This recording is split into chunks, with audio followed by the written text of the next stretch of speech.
Today's show is sponsored by Indie Film Hustle's Filmmaker process. We provide filmmakers with professional services to get their films or series funded, finished, and distributed. For more information, go to filmmakerprocess.com. I'd like to welcome to the show Zoe Lister-Jones. How you doing, Zoe?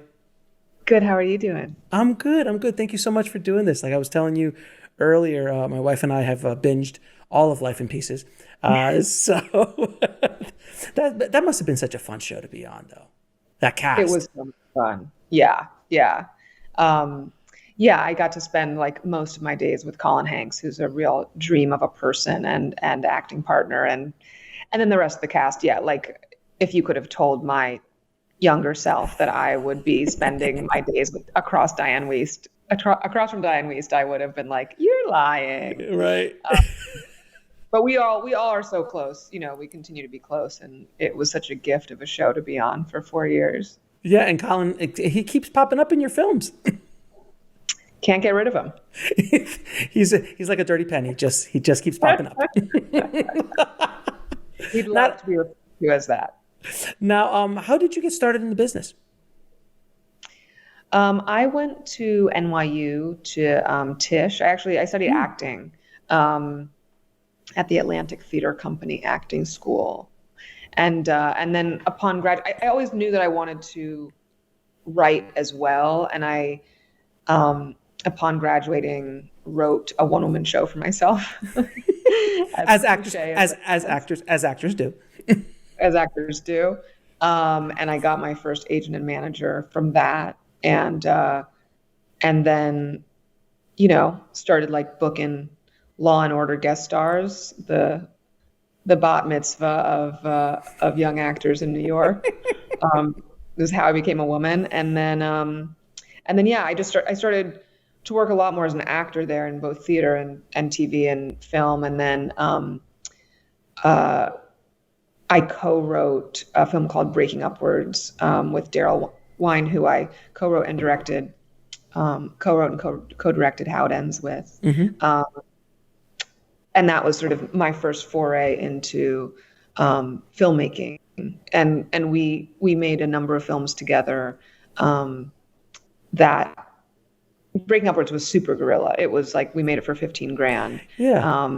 And it was a real labor of love, but it really opened a lot of doors for us. And so we got to then make a number of more films. And then I went and made my directorial debut, which was called Band-Aid, which premiered at Sundance in 2017. Mm-hmm. So that was kind of how, the filmmaking experience prior to that was really boot camp. And then I was like, I'm ready to direct.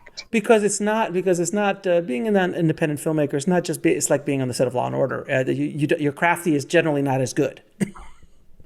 Crafty is generally terrible. I was in charge of crafty on Breaking Upwards, so it was like mini bags of chips that I was buying at bodegas yes. as we were shooting, and just like throwing them at cast members.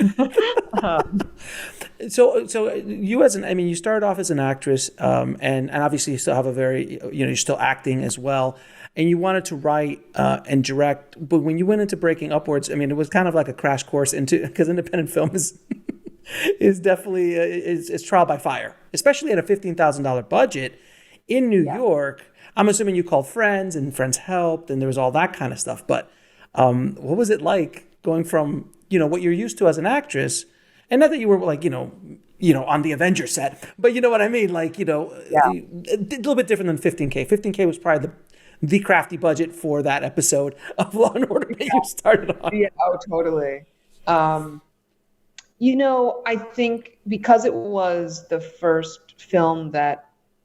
narrative film, at least, that Daryl and I had made, it was really trial by fire. And I kind of think, that is the way, even if you do go to film school, there's no way to really learn any of the things that you will learn once you're on a live set, because it is just, navigating minefields by the hour.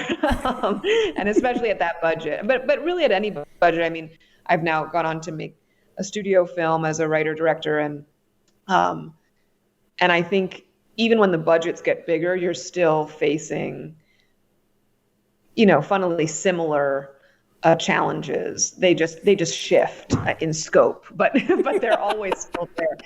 Like you're always up against a budget, no matter how big the budget. Oh, the light, is. and you're up against the sun. You're losing the light. You're always losing And the you're light. always trying to make your days, yeah. And that's really, I think something that is a muscle that you can obviously exercise and learn how to be really efficient and quick on your feet.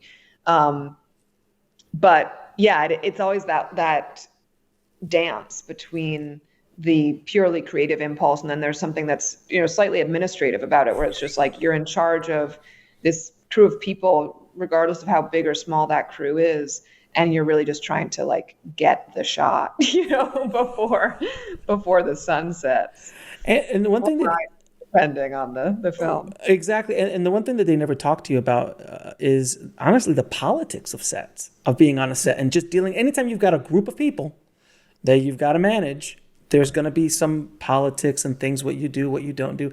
And you have a unique perspective because you come from in front of the camera as well as the back of the camera. So did that, when you were on set, I'm assuming there was some of that going on, and especially the lower the budget, unless it's all really good friends, things happen. But even on some of the larger projects you have, like how do you navigate those kind of like political landmines that you have to sometimes within egos and personalities and stuff, whatever you feel comfortable saying. I don't want to get you in trouble. Yeah, no, absolutely. I'll name names. No, I think, you are, I mean, I always say like the ultimate goal, and I think the beauty of filmmaking is that it's like a group of people who ultimately have to learn how to sort of operate as one single organism. Mm-hmm. And that's like a really beautiful social experiment and creative experiment. But you are constantly dealing with, like any community, whether it's professional or just who's living in your house, or when you move in with a friend, it's like you come up against, just personal things that you kind of have to be the mother or father, or parent of, and you are, and I think ego does come into play a lot, unfortunately, because the stakes feel high, regardless of how small the budget are. The stakes always feel really high on a set, and everyone's trying to do their best work, and everyone wants to be doing their best work.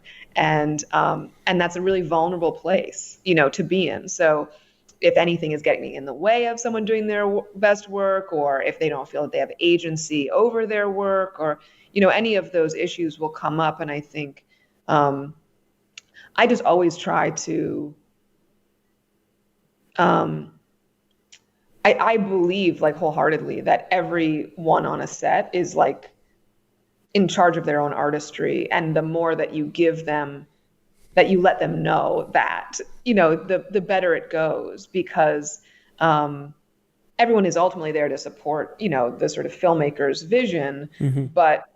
But each person has their own incredible, unique vision, that is in support of that. And I think the more freedom people feel to sort of express those visions individually, I think the better it always goes. Yeah, and I think also that what you just laid out was a very secure director, someone who feels comfortable in their own skin. When you have an insecure director, yeah, and I'm sure you've probably worked with a couple in your day throughout your career, it's not that, then it's all about control and making sure.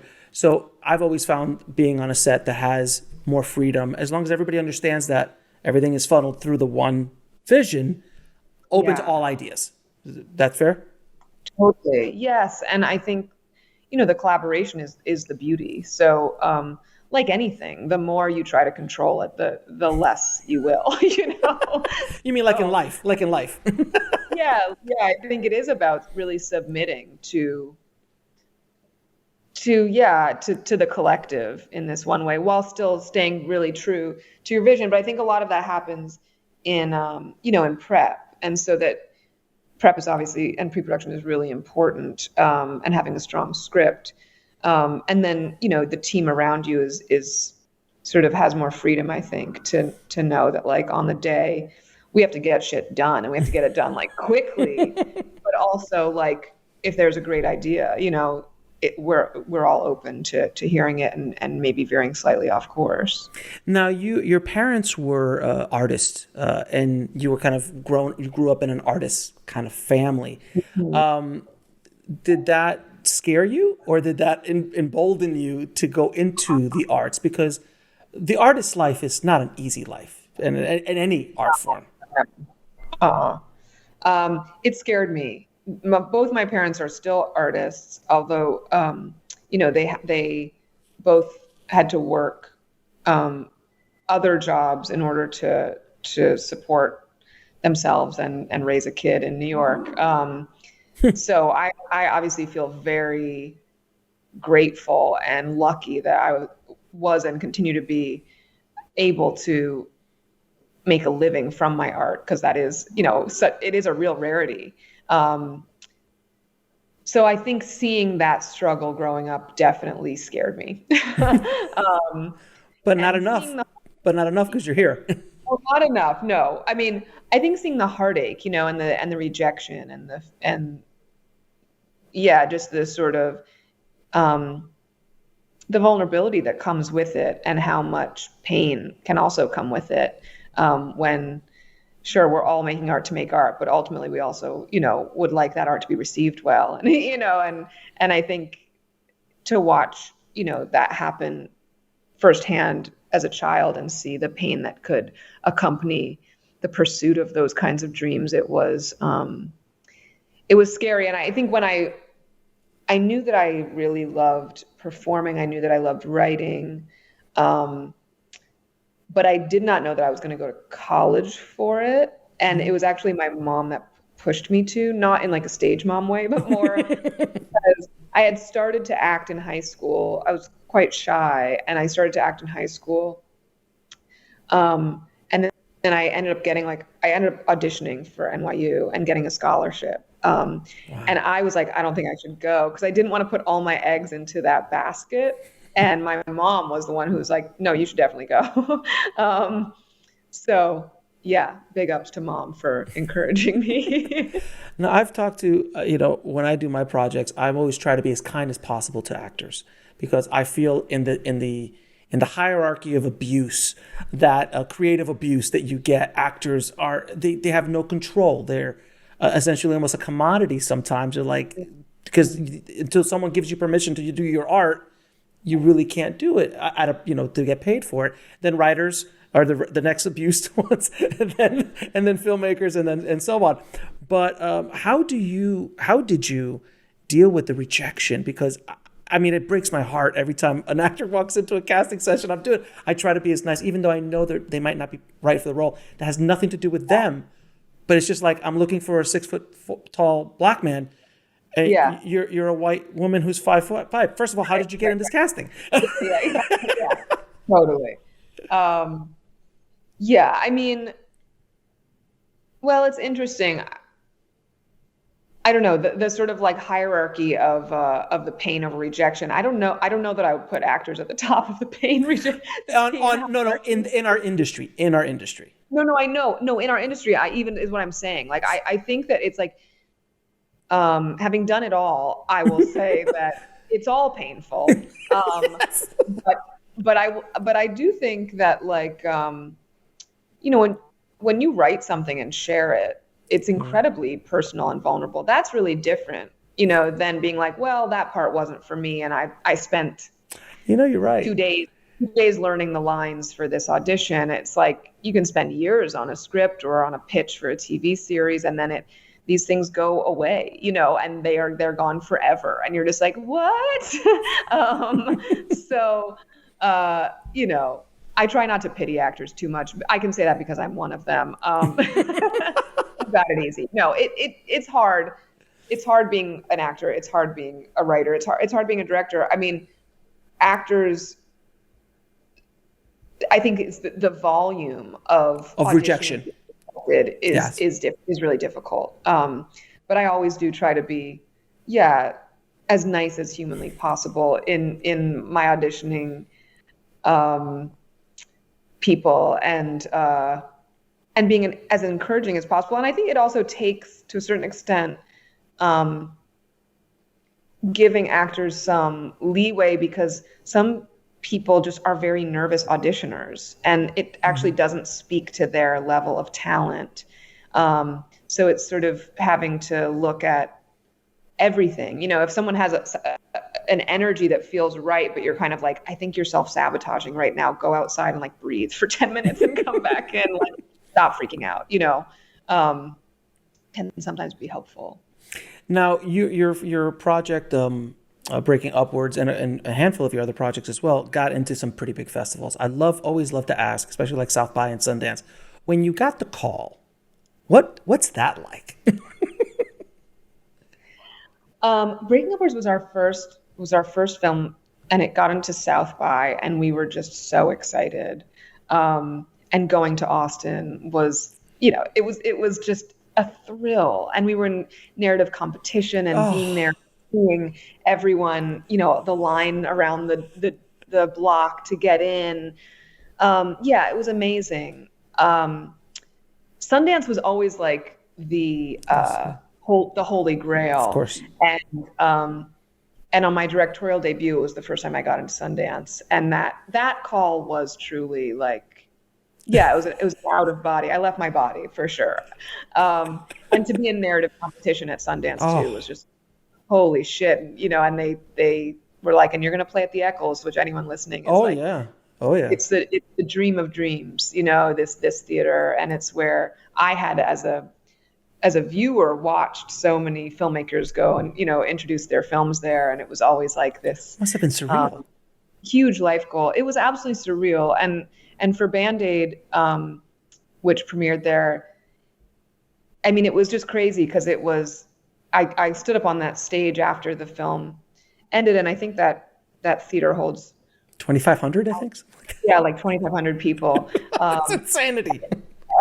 And everyone got on their feet and stood, and it's truly one of the greatest experiences of my life, and I'm sure will continue to be until I die. But those calls are always amazing. And How It Ends, which just premiered at Sundance, even though it was virtual this year, that call was, it never isn't exciting. It doesn't matter how many times. It's not a bad call. It's not a bad call, no matter what it is. And South by too, like How It Ends, we've been really lucky. It's the first film I've ever had to play Sundance, South by, and Tribeca. Wow. And so, like, every time we get the call, we're like, wait, really? For each festival, we're like, we get to come to you too. It's the Holy Trinity. It's the Holy Trinity. Yeah. It is. It's the EGOT of festivals. It's the EGOT of festivals. Yeah. No question. Now, when you shot Band-Aid, you famously had an all-female crew, which I'm embarrassed to have a conversation about this. It shouldn't be a thing. It just shouldn't.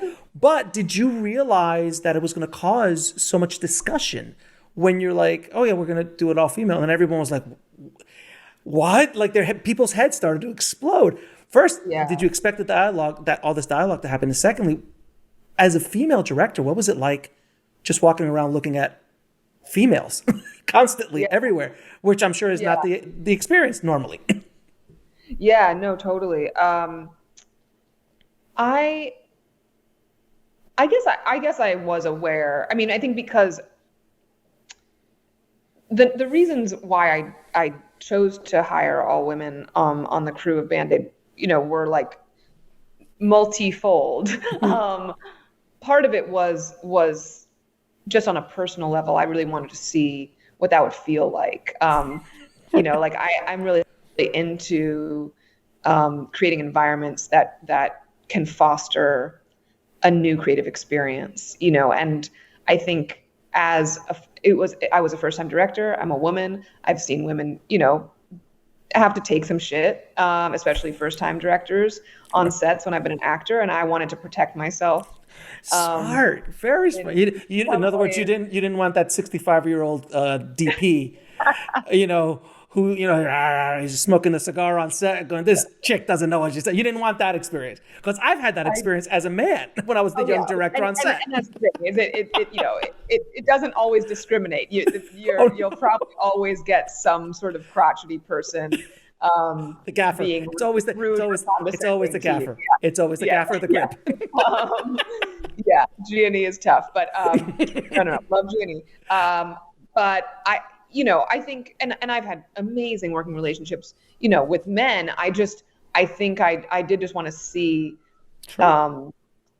what it would feel like. And then on top of it, I think I was, as we all continue to be, sadly, we shot it in 2016.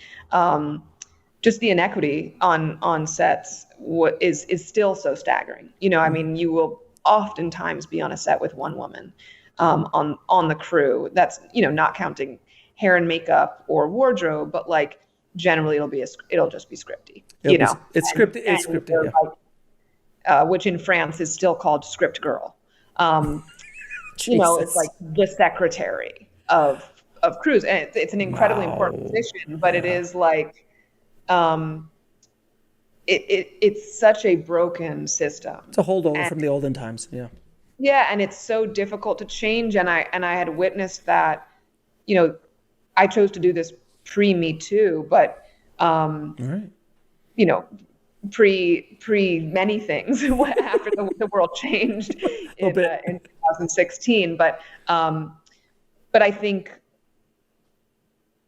in watching in the hiring process, just for me in that film, even my women keys, were nervous about hiring other women who had less experience than the dudes they'd been working with for a decade, and it's not that they were discriminating. It's that everyone wants the best person for the job. I'm putting that in quotes for people who are listening. But the best person for the job can sometimes be a person who has, less experience, because there's hunger and because there's ingenuity and I think there is a real roadblock for so many women and people of color for that reason. Like it becomes just sort of, we're going to hire the same people we've been hiring because we know their work and because it's a safe bet. And so I think it was a really interesting experience for everyone on the crew of Band-Aid to have to step outside their comfort zones and work with new people and see like, oh man, that actually does work. Like we can do that in the future. And it's also like, to a certain extent about mentorship. And we shot Band-Aid in 12 days. With many people who didn't have the experience level that, necessarily would make a person comfortable in a larger film. We got, what we were able to accomplish with this crew of people is like a real testament to taking those risks.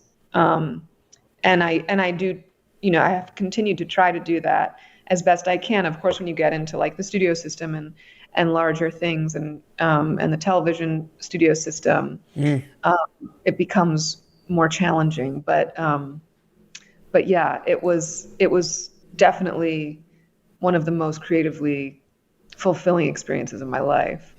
Now, when you're writing, what is your process? Do you outline first? Do you start with character? Do you start with plot? How is that process when you're starting the writing process? I tend to not outline unless I'm working with a studio because they force me to. But I do I really like writing and not knowing exactly where it's going. There's just something about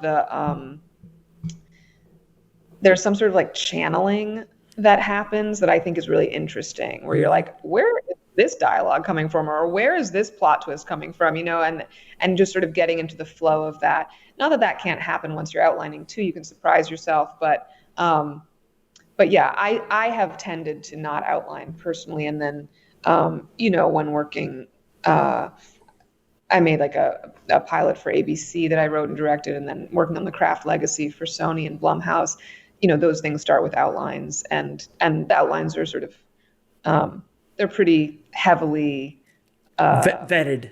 vetted before you got the green light to write. Yeah, and fair enough. It's their money, so it's Yeah. fair enough. Fair enough. But so you said something very interesting. Like the channeling, and I completely am on board with what you're saying when it comes to that. Where I always love asking, creatives and artists and writers, where does it come from? Is that question is like, where is this coming from? And anyone who's ever been in an artistic form, they understand the zone. If you're an athlete, you understand the zone. When you're writing, it's like you're in the flow. And I love what you're saying. Like, I don't outline because I'm just kind of like, I like to be the surprise. Like, where's this dialogue? Because sometimes when I write, same things. Like, who's talking? I'm just dictating. Yeah. And Tarantino says that all the time. He's like, all I am is I just dictate the conversation. So where do you think, like, in what state do you have to be as a writer to kind of allow that? Because I'm assuming it doesn't flow all the time. Yeah, no. I feel like I get a lot of ideas when I'm going to sleep and when I'm waking up. And I think a lot of people do. People say when they're in the shower. I think it's sort of like the liminal spaces where your conscious mind is like able to, I don't know, expand in a different way.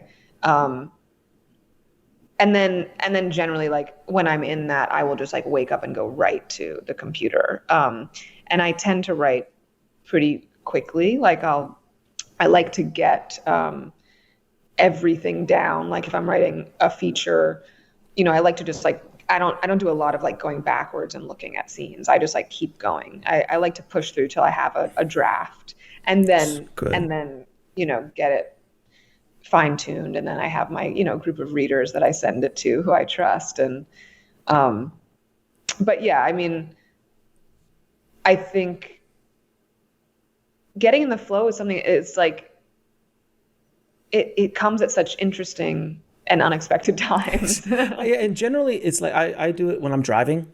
It comes to me sometimes, which is horrible because I can't write. But I'll record. But I think it's when your subconscious mind takes over your normal, like walking or at the gym or showering. Like it's an automatic movement that you've done 1,000 times. So your subconscious mind is doing it, and your conscious mind is like, hey, why don't we over here now? Because I don't have to think about this. And where? Totally. And it kind of vibes that it kind of you get into that vibe. And if you figure that out and how to do that constantly, then it's great. It really is. Yeah, absolutely.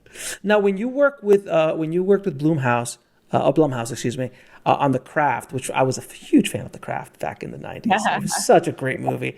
How did you get involved with that project? Because now you're stepping up. Now you're in the big leagues, and how did that come about? Well, I think Band-Aid, fortunately, like made enough of a splash for me to then be in consideration for a number of sort of bigger things to direct, and that my agent came to me and said, do you want to pitch a take on a remake of The Craft? And I was like, absolutely, because it's such a good, legendary film, and it excited me to reimagine it in today's landscape. What 4 young women stepping into their powers would look like. And so I went and I pitched it to Blum and the rest of his team there, and Doug Wick, who produced the original. And yeah, Jason was like, I mean, very sweetly, and he said this, I'm not tooting my own horn, but he did say it was the best pitch he had ever heard, which was really exciting. Oh, wow. That's high praise from Jason. Yes, it was very high praise. And yeah, upon like that day, he just called and said, you got the gig. And then, yeah, it actually happened quite quickly. Like it was, I think from that day to when we shot, it was like 2 years, or when we wrapped, it was like 2 years. So it all happened quite quickly. Right. And we're the only business that 2 years is fast. Yeah. Like very quickly, it was like at least 24 months. It was, And that's like not quickly for Blumhouse. They churn things out, but I think this was just a different. They had been trying to remake The Craft and for many, many, many years. Sequels and stuff. Yeah. Yeah, and so it did feel fast, relatively speaking, to like the 20 years that they'd been trying to remake it. Now, when you walk on the set for that first day, you're at the show, as they say. You're at the show now. You've been working. You've been taking a lot of at bats, but now you're in the game. What does it feel like walking on set that first day on a studio project with the cast? You had a fantastic cast. All this stuff. What does that feel like?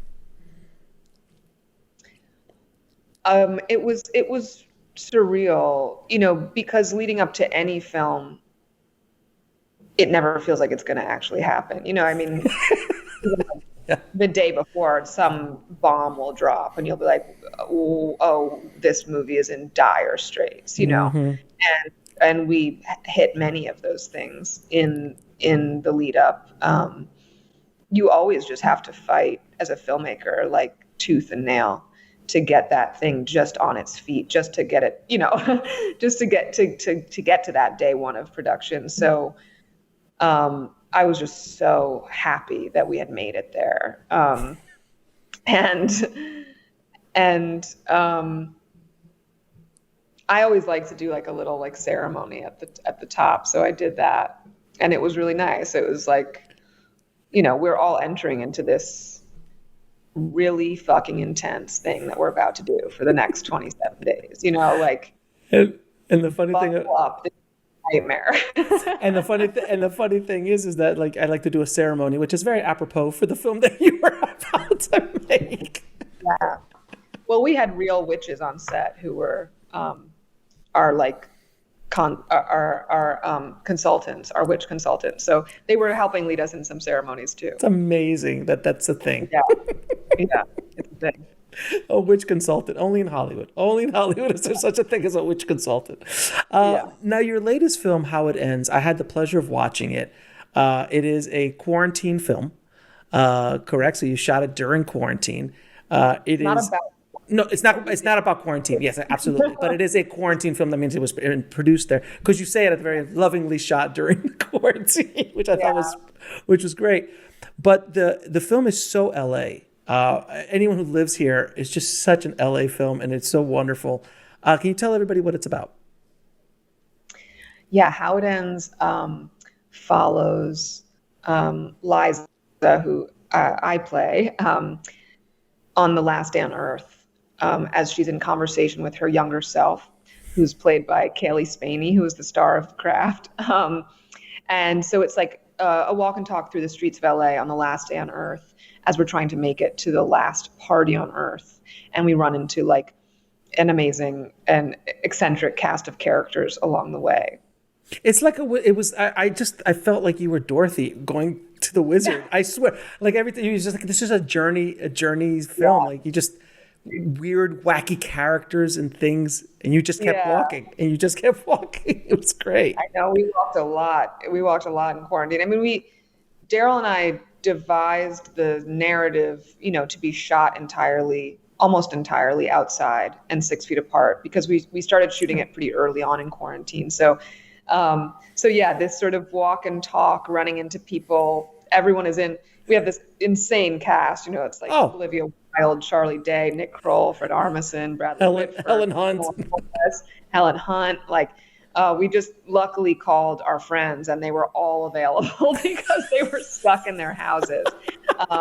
So was this the? I don't mean to interrupt you. Was this the pitch? Hey, we're just going to come over with a crew. You don't need, just get out into your park. Just get outside to your house, and we'll just film you out there. Pretty much, yeah. I mean, not everyone was at their house. Sure. We were really like, whatever you feel comfortable with. If you want to meet us at someone else's backyard and we enter through the side gate, we'll show up there. If you want us to come to your backyard, we will show up there. If you want to meet on a street corner. And I think because the film, we wanted to make a film that wasn't about the pandemic, but that was sort of exploring a similar emotional landscape, because we all were in this really, we continue to be in this really, like bleak atmosphere, but we're still like, watching Netflix, and there's this like banality to like the apocalypse that I think we thought was really like something that we wanted to at least be able to laugh, amidst the darkness. And I think when we were having those conversations with the actors in the film, a lot of them were afraid to do, this was their first time in front of the camera. Mm-hmm. And I think it was like, can we be funny right now? Like, it was such a dark and sort of desperate time. And I think what we, wanted to instill on the set, and when we were having these initial conversations, was like, you show up wherever you are emotionally on the day, like, and that's the beauty of this being the last day on earth, is that like, if you're in a deep, dark depression, you'll show up and be in a deep, dark depression. Like, it's good. We'll meet you wherever you are. And I think that was really freeing for all of us as actors on the film, that we could sort of just experiment with wherever we were on that day and use it as a form of catharsis. You know what I found funny? I started seeing some memes during the pandemic on social media where it says like, what I thought the end of the world was going to be like, and you see like a scene from Walking Dead. What the real end of the world is like you in your pajamas watching Tiger King, like. Exactly. And your movie was very much like that. It was about like, it was not the zombie fighting one. It was more about like, we're just going to walk around and watch. I mean, it was like essentially that energy of like, we're all dying today. What are we going to do? Yeah. And I think, Daryl and I had not seen an apocalypse film that wasn't, like, sort of like violent mayhem. And we thought it'd be funny and interesting to explore, just like, everyone's been preparing for this day for like months, so they're just kind of like chilling, Yeah, there's nobody going crazy. There's nobody robbing anybody. Yeah. I mean, except for the car. But but no one. But it's, and you're thinking about it like, what would happen? I mean, would it be what's that movie? Oh God, when you have the one night to kill everybody. To do any that it's the whole, there's a series of them. Oh my God, I can't believe the Purge. Is it the Purge? Is it like the Purge where all mayhem's going to run loose and like, well, no one's going to stop us? Or I love your ending, by the way. I would much rather live in your world's ending than the Purge, to tell you the truth. Yeah. Well, I think the world at large needed some tenderness. And I think that was part of also what we wanted to do. We wanted to make a film that was like funny and playful and irreverent, but like ultimately tender, because we're all pretty raw. It still are. And still are. Yeah. We're not out of the woods yet. We see the light. We see the light. We sure do. When you were making this, there was no light. No light. No, no light whatsoever. Now, what was it like? You've worked with your husband as a co-director on a lot of projects. I mean, I cooking dinner with my wife sometimes it has issues, let alone directing something with her. How do you navigate that world? I mean, that's a landfill in itself. Yeah. This was the first one we actually co-directed. We had co-written and co-produced. Yeah, you worked together. Of films.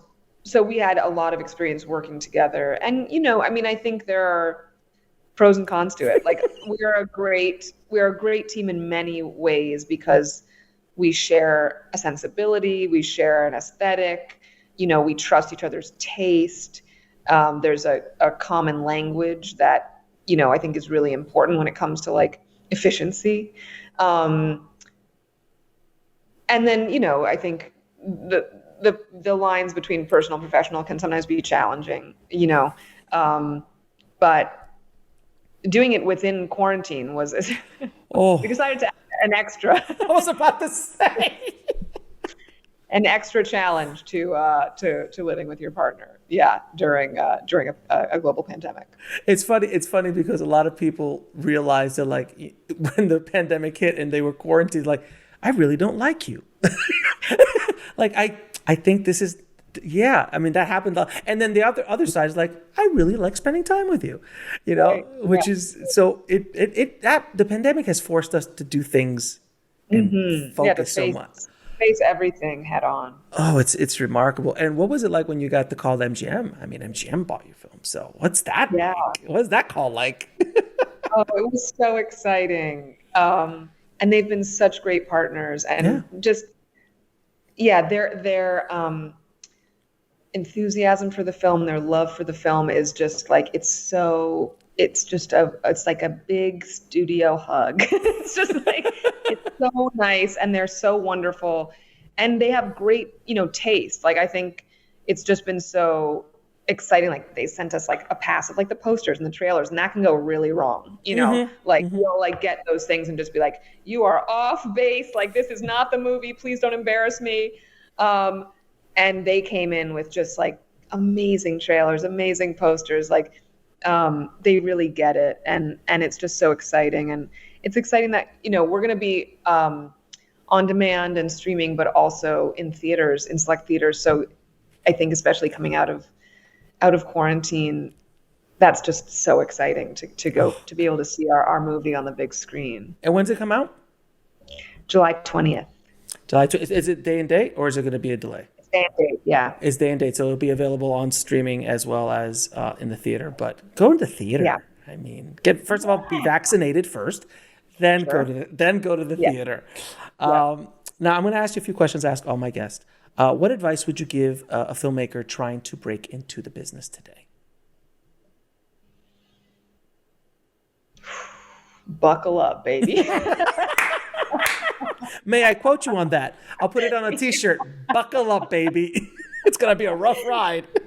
It's a living nightmare. What advice would I give? I would say, just find a community of people that you like making art with. Because I think that making those creating those relationships early on is really such a gift. And, I've worked with my same DP every film I've directed. She's amazing. Her name's Hilary Spira, and the TV pilot, like, my same editor I've worked with on every film. And it's really nice to, especially when you're just breaking in, to find other people who are in a similar, position as you, similar level. You can all be sort of learning together and creating together, and then creating this common shared language. And I think if you're in film school, especially, like, making those connections is so important, because just like finding a great sound person, like, while they're young, that Get them cheap. Get them cheap. Well, exactly. I mean, it really is about getting them cheap. And when we made Breaking Upwards, it was our DP, Alex Bergman, who Daryl he was working at a mailboxes, etc. But he owned a camera and wanted to make a movie. And then literally 2 people we found on Craigslist for free. And that was our crew. And you can make movies that way. I mean, especially, and that was in 2008. I mean, the technology has advanced so exponentially that I would say just go start making shit. Like, don't be afraid of making mistakes and not getting it perfectly right. Like, just start getting out there and flexing those muscles, because you're gonna fail. You're gonna fail even when you're successful. I mean, especially when you're successful. Like, that's the thing. Is like, and that's what we're always up against, right? Like, creatively, is to not let those moments stop the creative spirit. So I would say also know that there is going to be a lot of gatekeepers, and sometimes those gatekeepers are important to listen to because you can learn from them, and other times you can say fuck the gatekeepers and just go make things on your own. Now, which just brings me to a question. You, as an actress, decided to take kind of control of your own destiny and start writing and then eventually producing and directing. Do you recommend other actors do that. And if you're a director, to start writing, and so you have something to direct, and vice versa. If you're a writer, start learning how to direct, and just even if it's at the lowest, even if it's a $15,000 indie, get it done. It's something, right? Yeah, absolutely. I think as an actor, especially, I mean, there is so little that you are in control of. So to write your own work is, for me, it's been like a real lifeline, because I get to write the parts I want to play. Like what a cool thing to be able to do. And so I recommend, I mean, I think the interdisciplinary nature of like learning everything is so important, because even if you're not going to do it professionally, like if you're directing, you should take an acting class. Like if you're directing, you should take a writing class, like even if you're not going to do that ultimately, I think, because I think being an actor has informed so much of how I direct, and being a writer has been informed so much of how I direct, and being a producer certainly informs a lot of that stuff too. So, now, what is the lesson that took you the longest to learn, whether in the film industry or in life?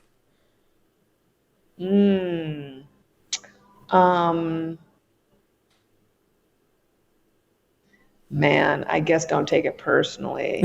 I'm still learning that one though. That one's a toughie. Yeah. And then 3 of your favorite films of all time. Moonstruck. Great movie. One of my favorites. Morven Caller, which is also one of my favorite films. What's my third? I